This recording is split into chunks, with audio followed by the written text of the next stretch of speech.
Talking about Olivia Miles and Caitlin Clark came up. Now, we all know there's been a bunch going on. Olivia Miles has been off to a blazing.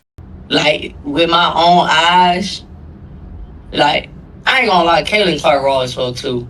But ego, not be jealous, not be butthurt, and act threatened at the greatness of Caitlin Clark. Unlike in that third quarter. And that's where, like, give Caitlin Clark the keys. Just give her the keys. It ain't hard. Cheryl Swoops, veteran, all these people was running around, hating, acting jealous. You already know what it was. You trying to cross over in these YouTube streets. You trying to get down with the get down. You see what's going on. You see how you see. Russia comes out and says point blank that Griner is not a priority, and to add insult to injury, they hadn't even acknowledged the bout trade offer at the point this video was filmed. That's a brutal negotiating posture, and honestly, it tracks with how Moscow handled high-profile detainee cases throughout 2022. Using them as leverage means you don't blink first, you let the other side sweat. We now know how this actually ended. The swap did eventually happen. Griner came home in December 2022 for Victor Bout. But in the moment this aired, Russia was playing this exactly like you'd expect, a state that wanted maximum leverage to play it. Cold, dismissive, no rush. She kind of got called out. WNBA teams got called out for not necessarily guarding her like she's killing the league right now. I mean, she's lighting it up, and people are calling it out. Wait a minute. She's getting the Paige Beckers treatment. This is the Sophie Cunningham finger. She's getting the Paige Beckers treatment. They're not.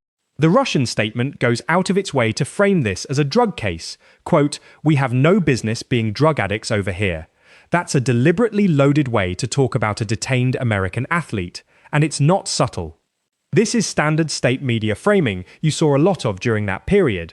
Reduce the person to the offense, strip away the context of medical cannabis use that's legal in plenty of US states, and make it about American moral failing instead of Griner as an individual. It's Propaganda 101, and it worked as a talking point far beyond Russian state TV. You saw versions of this argument all over social media that year. Where this thing goes from here. But we got to get to what Courtney Williams had to say about Caitlin Clark, because this thing is making a lot of noise. Let's get into it.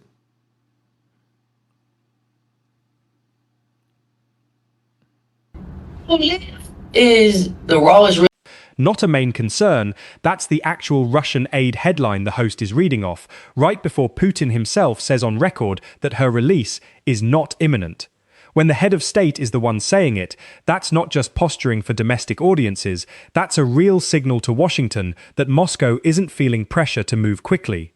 Griner ended up spending roughly 10 months in custody total before the swap went through, so this not imminent line aged accurately. It really did drag on for months more after this video was recorded. You know what I'm saying? Like, I just seen a couple times like on TV and playing against her, and I'm like, yeah, she's cold. Like, anytime anybody say something about Caitlin Clark, like, she really that good. I be like, bro, yes, she good, bro. Like, she's cold for real. But see, look. First, she was talking about her teammate. She's like, yo, Olivia Miles, cold. You got. The host closes out with a jab, hoping Griner acknowledges and respects the national anthem a little better once she's home. That's clearly needling her 2020 anthem stance, tacked onto a story about her actually being detained overseas. Whatever you think about her past protests, using someone's ongoing imprisonment as the setup for a political dig is a choice. And it's worth noting, when she did eventually come home, she gave interviews about how meaningfully her feelings about the anthem had shifted. So this prediction wasn't wrong, even if the framing here is pretty pointed. Courtney Williams has been. to see, like, every day, like, bro, she really one of them ones, like, and she doing this, like, consistently. Yeah. Consistently, bro. I'm like, The host leans hard into calling this a political ploy for Democrats, tying Biden's public statements about Griner directly to the midterm elections. That's a real read some commentators had at the time, and Yuri Ushakov's quote about Biden being focused on midterms first is doing a lot of work here. But it's worth remembering that's a Kremlin advisor's characterization of Biden's motives, not something confirmed independently. Governments routinely accuse each other of playing domestic politics with hostage negotiations. That doesn't make the accusation automatically true, it makes it useful rhetoric for whichever side says it. Can't be as honest about the Caitlin Clark talent and the Caitlin Clark effect and impact as Courtney Williams has been. Shout out to the stud butts. She's been able to not have such an ego, not be jealous, not be butthurt, and act threatened at the. Biden saying he'd be willing to discuss Griner's case with Putin at the G20 in Indonesia gets dismissed here as so political, virtue signaling. But multilateral summits are genuinely one of the few venues where leaders from countries with minimal formal diplomatic contact actually get face time. That's not spin, that's just how those meetings function.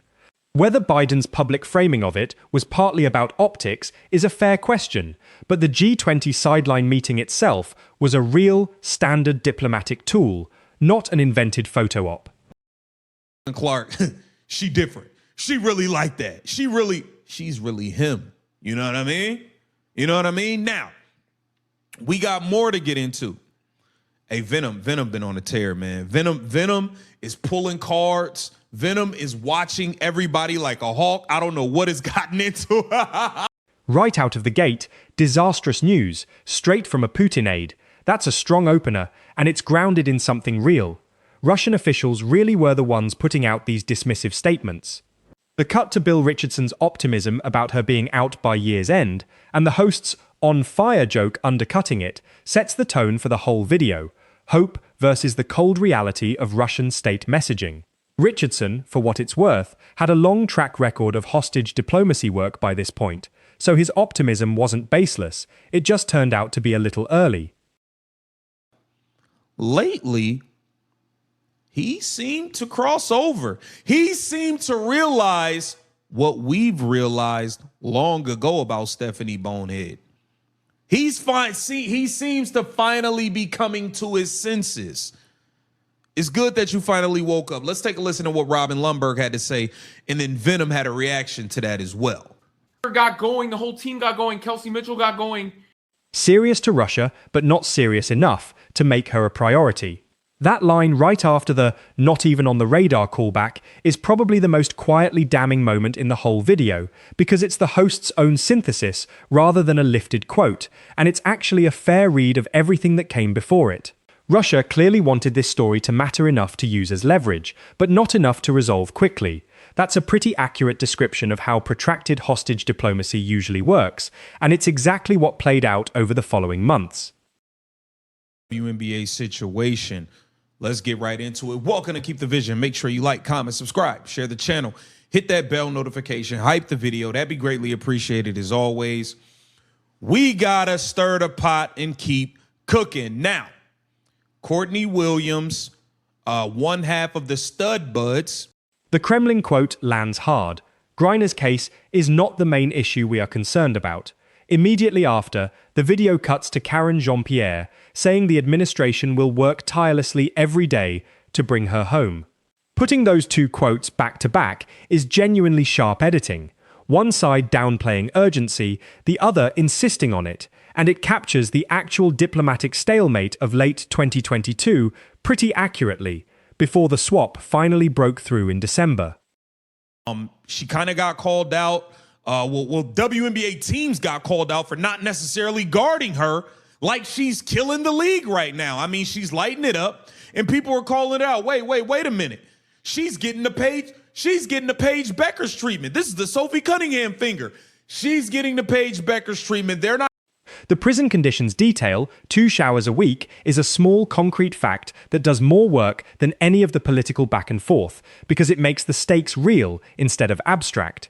Detention facility conditions in Russia have been documented as harsh for a long time, well before this case, so this tracks with broader reporting on the Russian penal system generally, not just something invented for this story.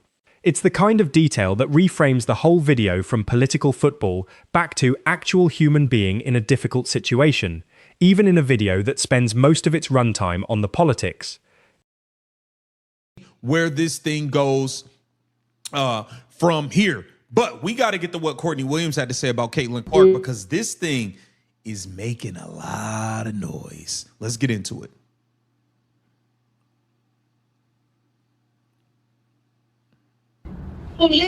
Is the rawest. The mention of Cheryl Griner meeting with National Security Advisor Jake Sullivan, plus the reminder that Griner is a two-time Olympic gold medalist playing for the Phoenix Mercury, is doing important context work, reminding viewers there's an actual family and an actual career on hold here, not just a diplomatic abstraction.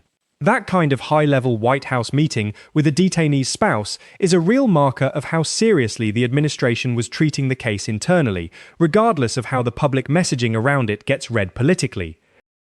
You know what I'm saying? Like, I just seen a couple times like on TV and playing against her, and I'm like, yeah, she's cold. Like, anytime anybody say something about Caitlin Clark, babe, she really that good. I be like, bro, Yes. she good, bro. Like, she's cold for real. But See, look. First, she was talking about her teammate. She's like, yo, Olivia Miles, Cole, you got. Nothing has come out of it, repeated twice for emphasis, describing prisoner swap talks that, at the point of filming, had stalled completely. That's an accurate snapshot of where things stood for most of 2022. The swap that eventually freed Griner didn't happen until early December, months of talks that genuinely went nowhere before they suddenly did. The historically poor relations with Russia line from USA Today is doing real work here too. That's not exaggeration. That's just an accurate description of the diplomatic backdrop the whole negotiation was happening against. Courtney Williams has been. to see, like, every day, like, bro, she really one of them ones, like, and she doing this, like, consistently. Yeah. Consistently, bro. I'm like,